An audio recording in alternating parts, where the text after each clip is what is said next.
it was Shia. And I'm going to refer to him as Rabbi Dr. Abraham Joshua as Shia in the rest of my remarks. It was Shia who really was our link to that phase in our lives when we felt loved and safe and secure and protected and that the world was a good place.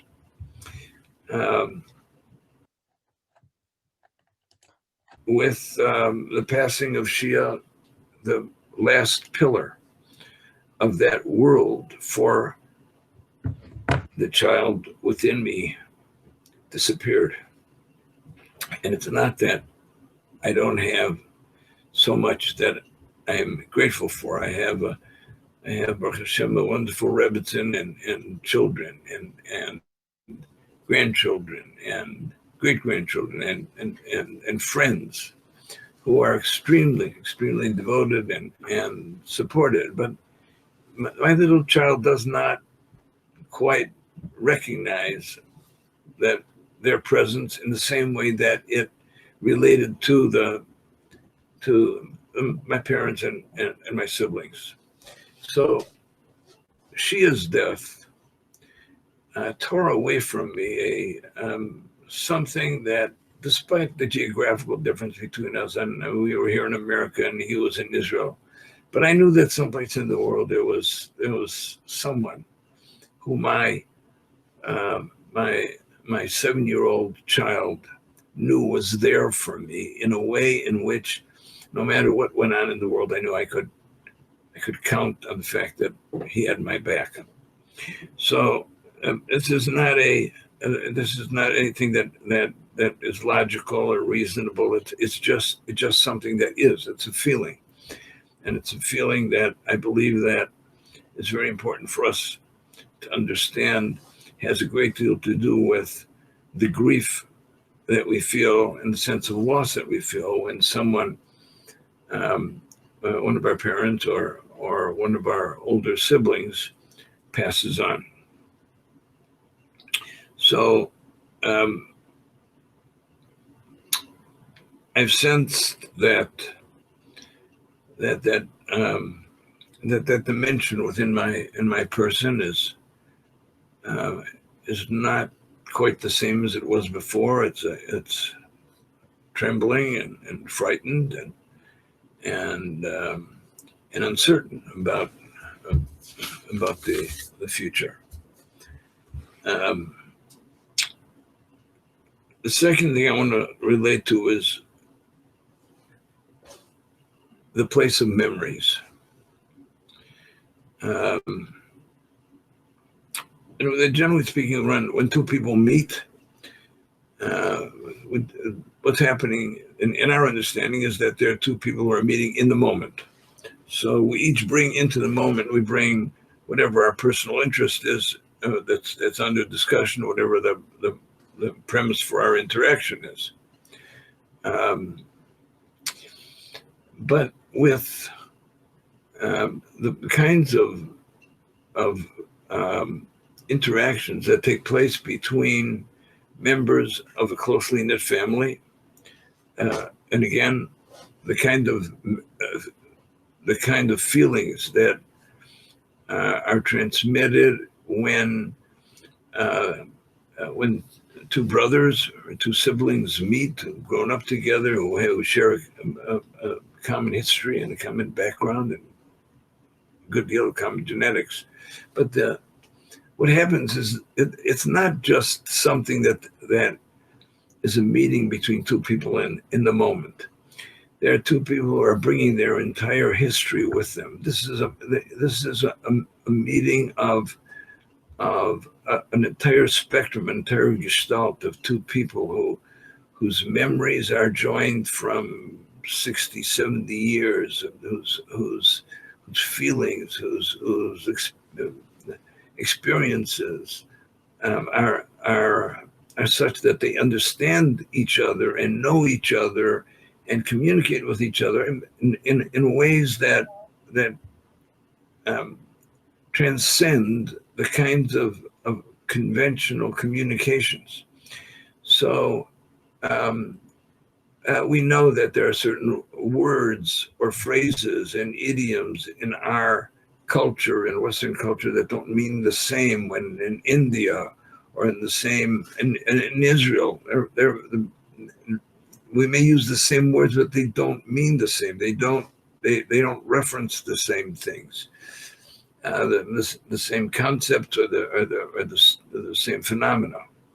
But that even in the same culture, even in the same community. But if you have two individuals who have grown up together, who are part of a family, they're somehow the words that we use, the idioms that we use, the way in which we reference things is very much dependent on our joint experience with those experiences and those phenomena. So when we communicate with each other, it's a much different kind of communication. And even though we could not define it, even though we can't analyze it, but there's no question about the fact that when I sat down with my brother, that there was something, there was a certain energy in that, in our sitting down together, which had nothing at all to do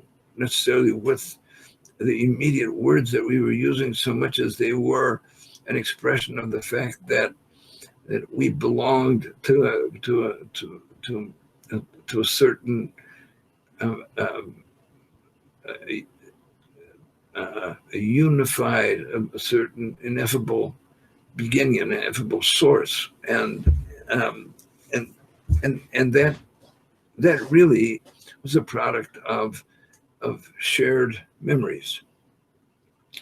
And I think we need to recognize that we are our memories.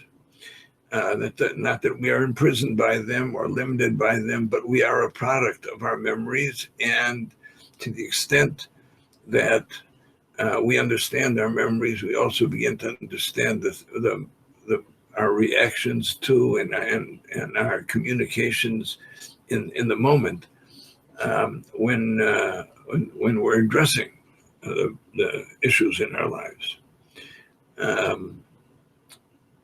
So when we were growing up, and my older brothers were already married and out of the house, it was Shia. Shia was there, and he was the one who, when there was a big snow, he would take us outside and he would make a snowman with us, or he would make a fort out of bricks made of packed snow.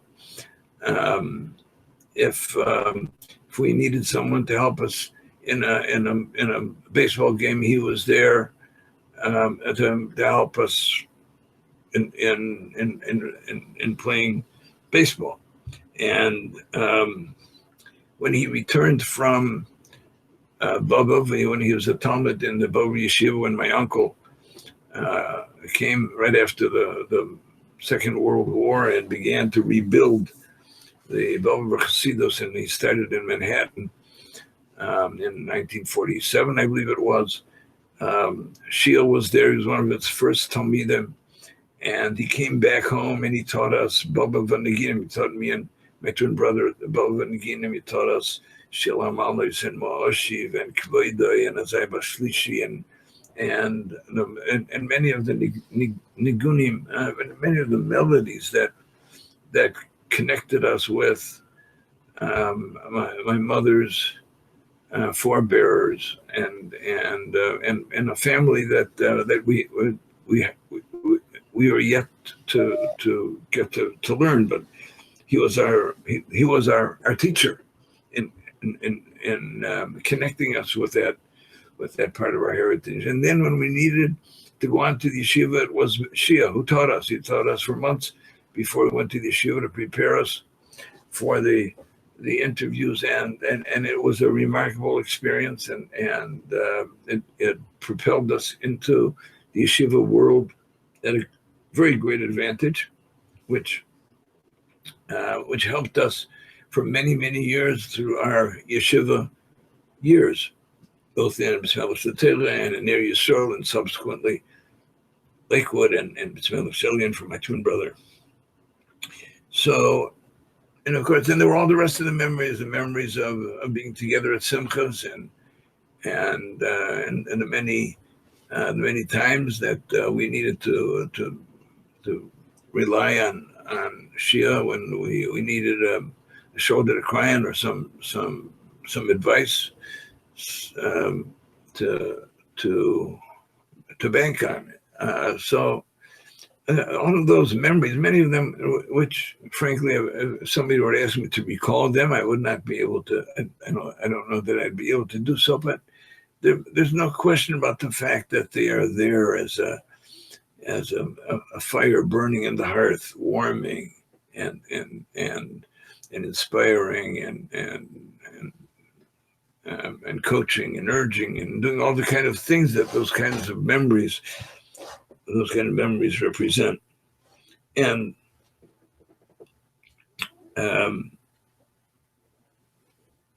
I know that the person that I am, the person that my twin brother is, the person that my brother's immediate family are an expression. They're a living articulation of those many memories, all of which were memories of integrity and memories of caring and memories of belonging to one another, and those kinds of things, those memories, when my brother was alive, were a bridge between us. Not only when we were in the same room together, at the same table together, but when thousands of miles away, I knew that those memories were a connection between us. So I want to come back to the issue of memories a little bit later. I want to talk a little bit now specifically about my brother. Now, anybody who's been who's read a newspaper or a magazine, a Jewish magazine, or has been on the web and has seen his name pop up on a variety of different places, many of them secular places, have read in the various obituaries the many things that my brother had achieved during the course of his lifetime. He was a stellar Talmid Chacham. He had a magnificent command of all of all of our literature, Gemara and the commentaries on Tanakh and Halacha. He was a magnificent Talmid Chacham. He was an inspiring Baal Tefillah. When he davened, he carried the congregation with him, with his enthusiasm, and he was a terrific Baal Tukeya. On Rosh Hashanah, he was flawless when during the Tukiyas. He could pick up almost any shofar and make it sing.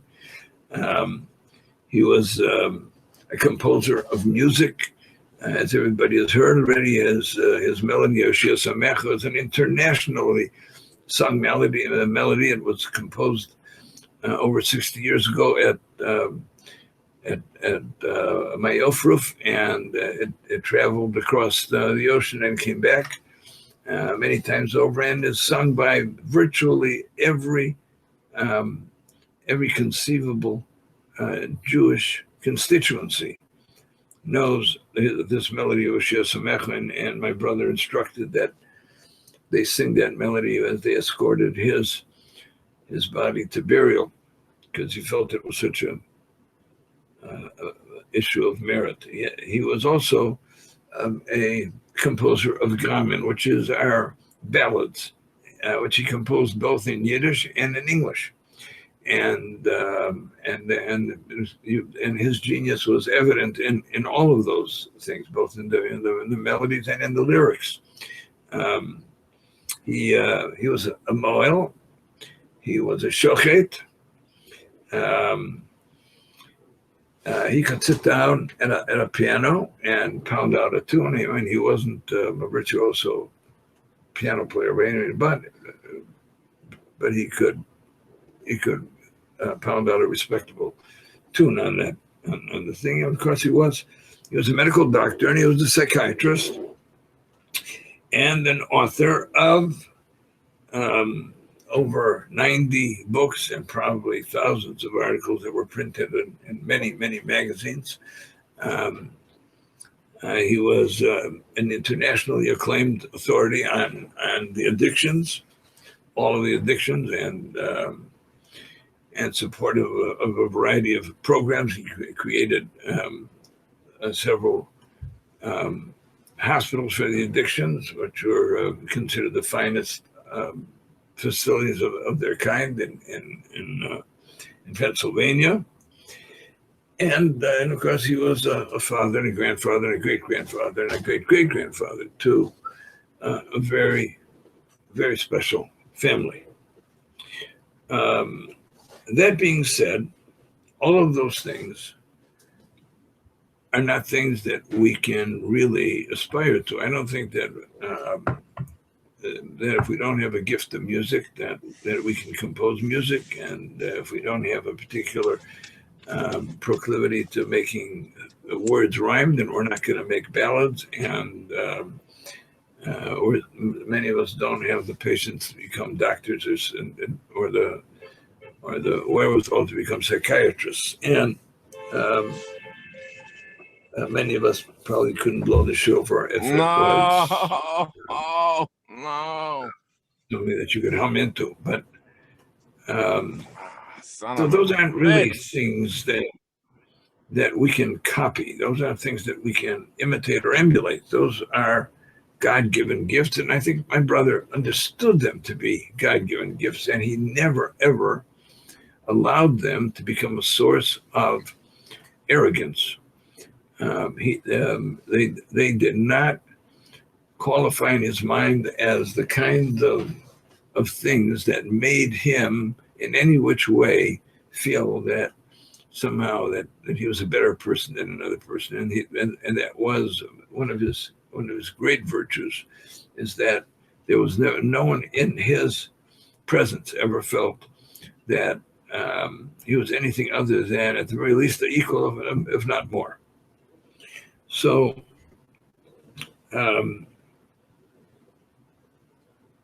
he knew that Hashem had endowed him with a very sharp mind and a good voice and an incredible memory. He remembered things from the time that he was 2 years old, and he could repeat them with great clarity. He had a remarkable memory, and he had basically had a very temperate nature. So he was a pretty laid back and cool kind of a person.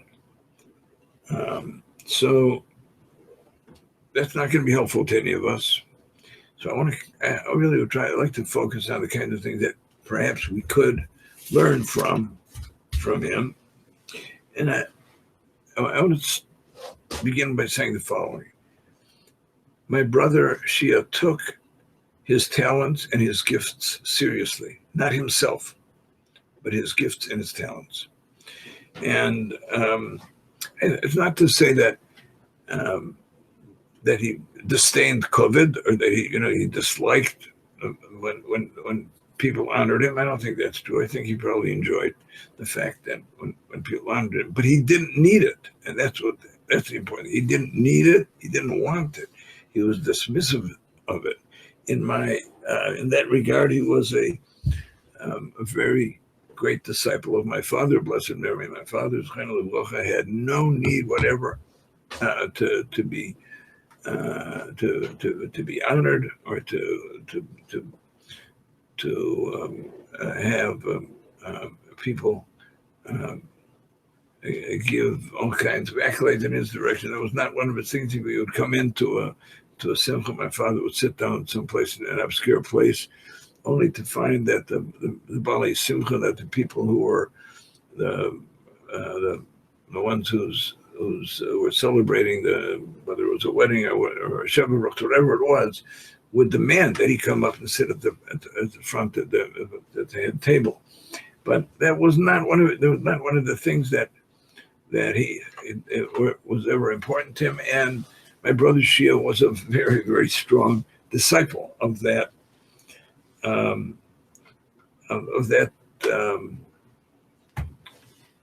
issue of how worthless COVID was. And my brother did really, although I'm sure he enjoyed it, but he didn't need it. And if people said things to him, and in a situation where he could wave it off, he would dismiss it offhandedly. But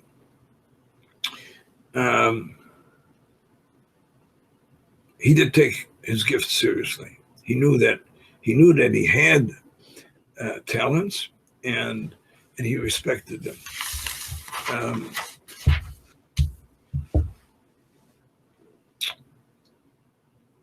My brother was a consummate giver.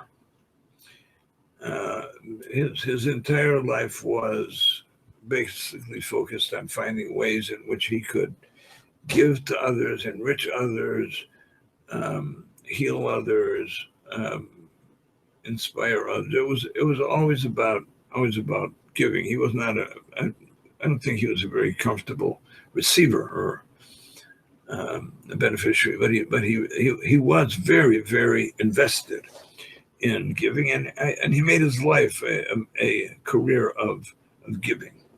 And in order to be able to do that, it was very important to him that he not judge people. And there was no such thing in my brother's presence as judging another person, whether or not he was worthy of receiving or whether he was worthy of being helped or so on. And everybody to him was this diamond waiting to be polished, and someone who was precious, someone who was chaviv adam shenilu would tell him a person is beloved because he is created in the image of God. So I think one of the reasons that that he was so, in a certain sense, oblivious to the need to be recognized or acknowledged or honored was the fact that he had no time for it. His focus was so much on doing something to change people, to help people, to inspire people, that he really didn't have any time to want to have someone focus on himself. And everybody felt very, very comfortable with him.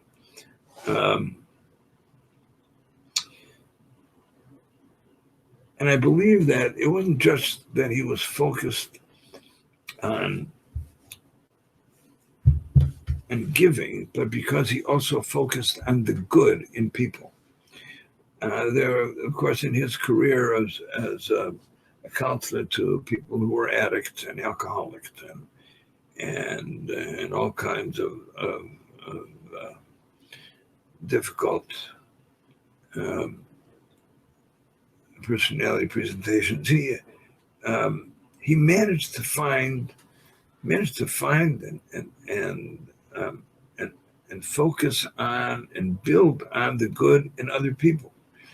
And when people were in his presence, no matter who they were, from the great to the probably the very dysfunctional and those who were somewhere near the bottom of the barrel, they all felt that they were in the presence of someone who was looking at them with regard, who was looking at them respectfully, who found something good inside of them, and because of that was able to look up to them. And that was no less true of perfect strangers, and it was no less true of myself as his brother. When I was with him, I felt supported. I felt valued. I felt that he was focused on whatever I had that was worth worthy of respect. And he was, in that sense, he was the fulfillment of what it says in Pirkei Avos, in the ethics of our fathers. Who is a wise person now? Who learns from everyone. He learned from everybody. And everybody had a sense that when he was dealing with them, that he was learning from them.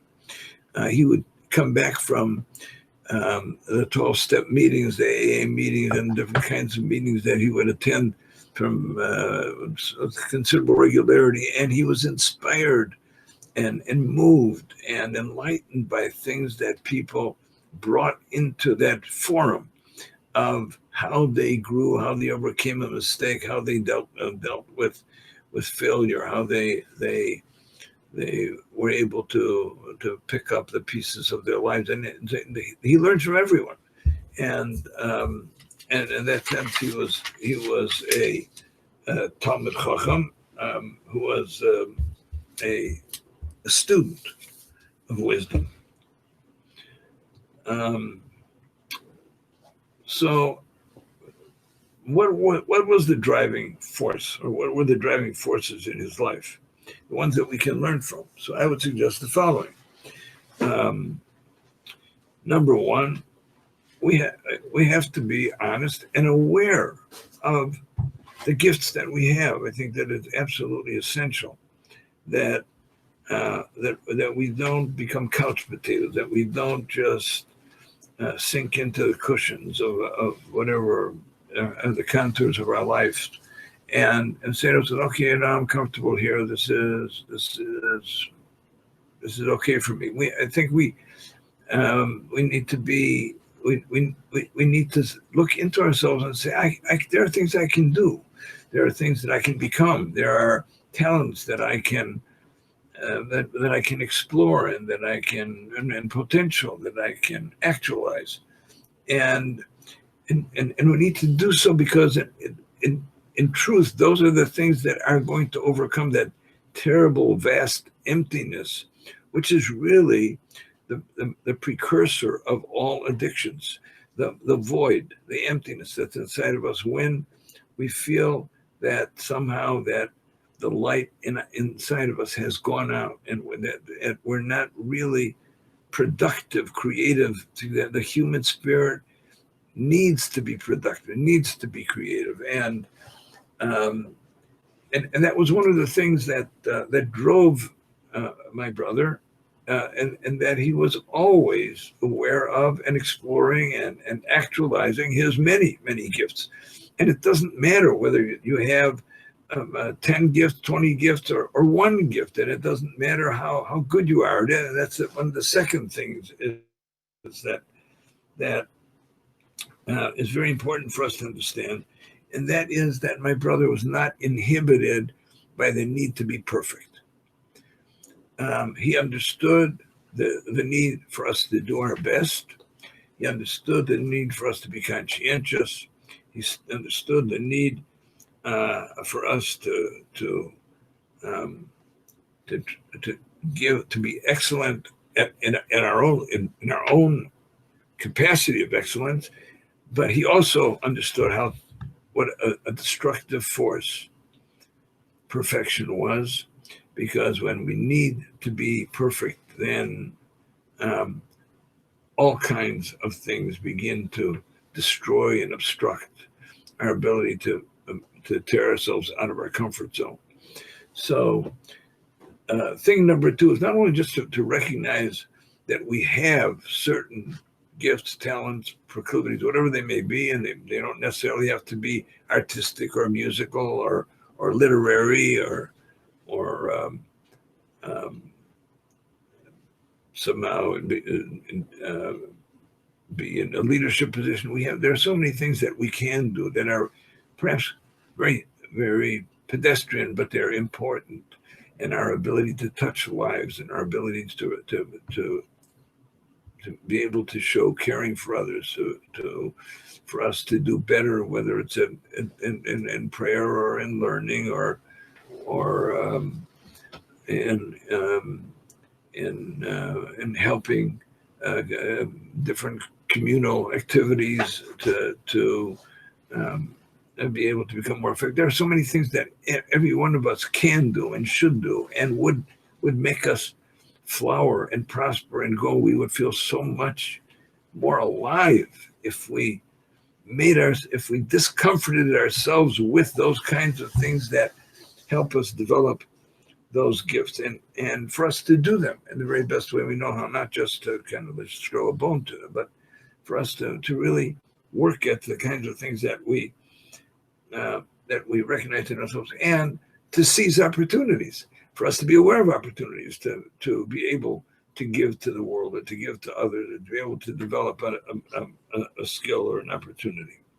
And for the understanding how that really at the core of being godlike, which is perhaps one of the uppermost values that is part of our Judaic ideology, is to be a giver. God is the supreme giver, and when we give, we become godlike, and there is nothing that infuses us with more integrity and more excitement and more fulfillment in life than this thing about being a giver, and the peculiar what appears to be something of a contradiction, that the more we give, the richer we are. The more we give away, the more we have.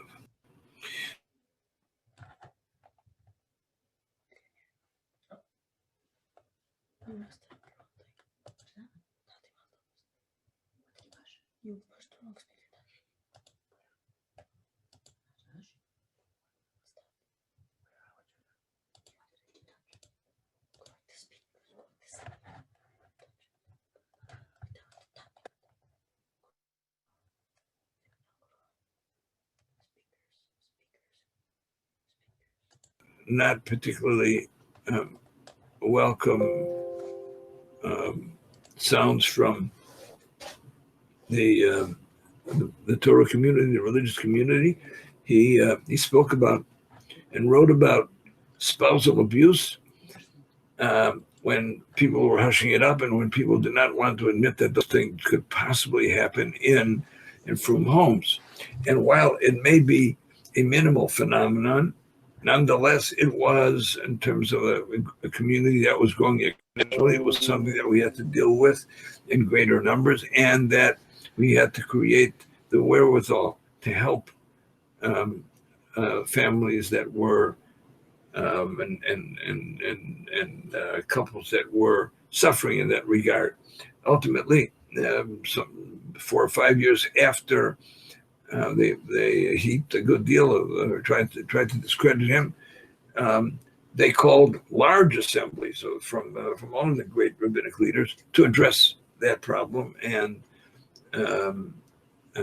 his vision and his honesty at that time was recognized, and that was also true of substance abuse in the religious community, and some of the other addictions, which are not particularly the kinds of things that we want to acknowledge, but to the extent that we live in a culture which is suffused with and so polluted by and so corrupted by so many of these things that make everything so available, we are affected by them, and we needed to be able to create the wherewithal to deal with them. And my brother dealt with them courageously, and the only reason he had the courage to do so is because he was not preoccupied with self.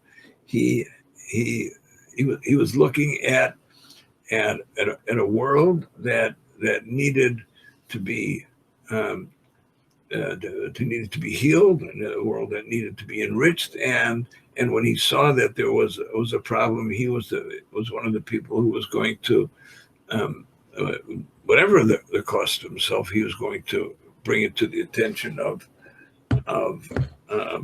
the frum world. So he was an individual whose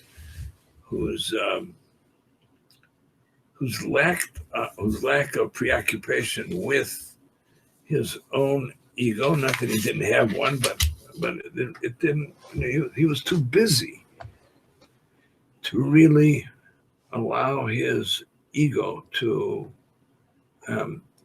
dominate his life, and as a result, he became a supreme giver and someone who inspired and whose name is a legend, and not only in our frum world, but in the secular world, and not only in the Jewish world, but in the non-Jewish world. It's his contributions are regarded with great admiration and reverence. He was always cognizant of the fact that he looked like a Jew. He had a beard and payas and wore a long frock of Hasidim, and he understood that his life had to reflect the finest conduct, the finest integrity, the finest attributes of sensitivity to every situation, every person, in a way in which his behavior, his conduct, his entire person would be a Kiddush Hashem, would be a sanctification of the divine name. As the Gemara says in Yuma, that people would look at him and say, Ashrei Yoladetei, how fortunate are the parents who gave birth to such a person? How fortunate are the teachers who taught him? How fortunate is the Torah that lives in this person? So he was aware of that, and I think that never left his consciousness, and his life was, in fact, a tribute to the divine discipline, to the way in which a Torah Jew needs to live and to conduct himself. There were many people of many different stripes who my brother brought back to the observance of Torah and mitzvahs. Not the least of which was a young man who, when he was in our community at the age of 10, 11, 12, and so on, my brother was makar of him. My brother paid attention to him, and he went on to though he did not come from a religious home, but he went on to go to the various seminaries and yeshivos, and from there he went to Israel, and he became the most legendary Mekarev of Rechokim in history. Meir Schuster. Meir Schuster was someone who was Mekulev by my brother Shia. And I'm certain that all of those thousands, perhaps tens of thousands of nefashos and souls that were brought back to Yiddishkeit and to Torah by Meir Schuster during his many years of work in Jerusalem are all in the asset column of my brother, who was so influential in then Stanley Schuster, Meir Schuster's life. So, but there were many young Jewish people who went through his program and withdrawal from addictions, who he would invite to his home and who became Bali Tshuva. They were brought back to the observance of Torah and mitzvahs through his caring and his inspiration. So.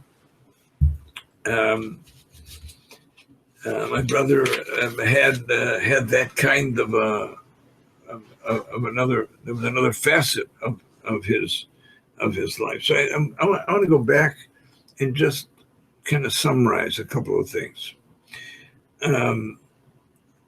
the things that we can learn from my brother that are things that are not dependent on the fact that we're not geniuses or the fact that we're not musicians or whatever the case is. We can learn to be aware of what we do have, whatever talents we have, whatever gifts Hashem has given us. Second of all, we need to try to develop them and do our best with them and not to be perfect. If there's one thing that was very clear was that he was never arrested by or incarcerated by the need to do something, although whatever he did blazingly well. But it was only because he did his best, which was considerable. But he did not have that pathology of perfection. Because he was a giver, he watched for opportunities to give and watched for opportunities to grow and watched for opportunities to share.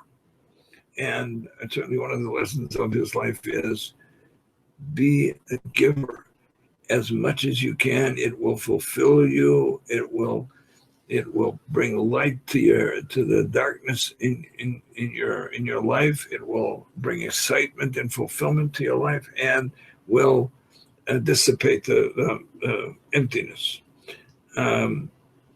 Don't get stuck on COVID. Don't wait to be acknowledged. There's nothing that's worthwhile in that. Learn from everyone.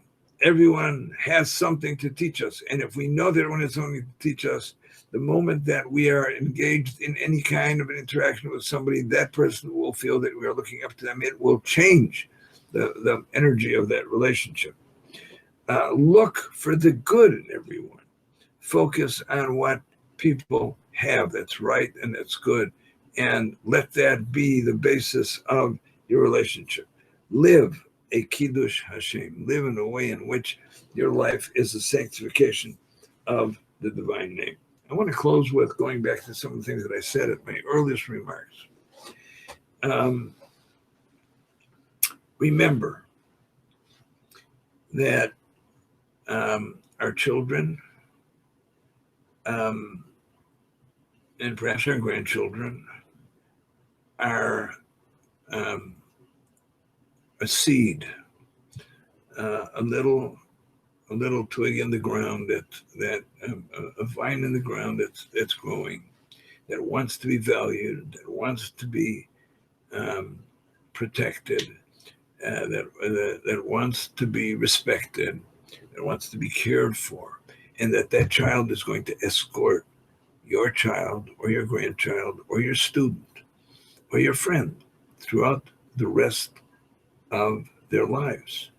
You can have that kind of an impact on someone if you understand that the child does not go away. And if a child grows up in a home where they're screaming, or it's a dysfunctional home, which is an abusive home, that child is going to carry a wounded, mutilated child with them into the rest of their lives, which will be hypersensitive to many, many things that it will destabilize them, that will create unnatural kinds of needs, and will make for people who are not able to live fulfilling lives.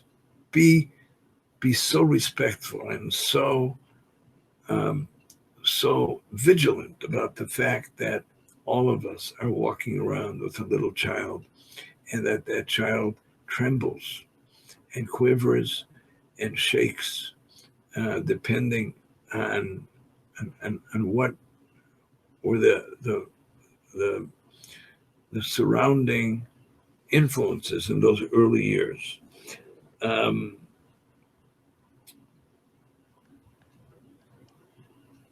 Remember that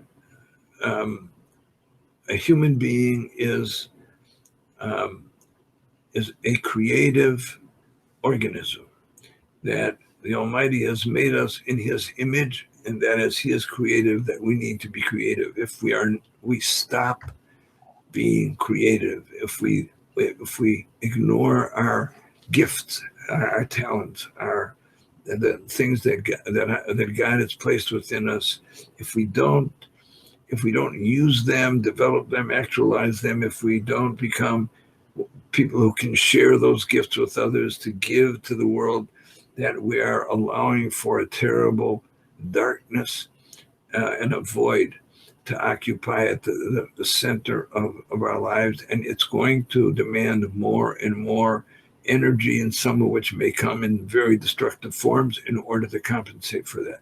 And that was, in a certain sense, the message that moved my brother to do the many things that he did. It was to fill people's lives with light. So that's my current summary of the things that present themselves in trying to keep that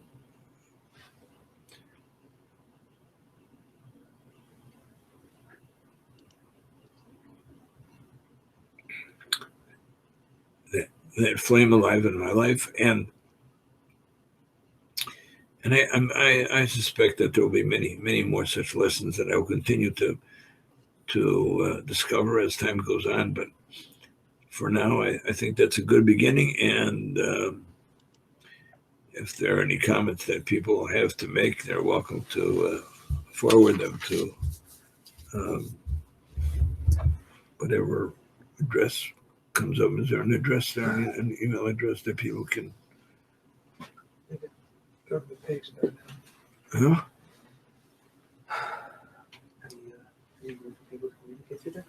Oh, They can contact you at the show. what? At BethYehuda.org. They can talk at BethYehuda.org. Okay. Thank you for listening. All those watching here tonight, everybody should know they set up a fund. It's plus for El Nishmas, Rabbi Twerski. You can go to the website to BethYehuda.org and you can donate. And they're using the money obviously for funds, for people that need help, therapy, and all different things. So again, here's the ad for it. You can go again to BethYehuda.org and please give some money. Let's host Rabbi Dr. Abraham J. Twerski. Thank you all for joining tonight.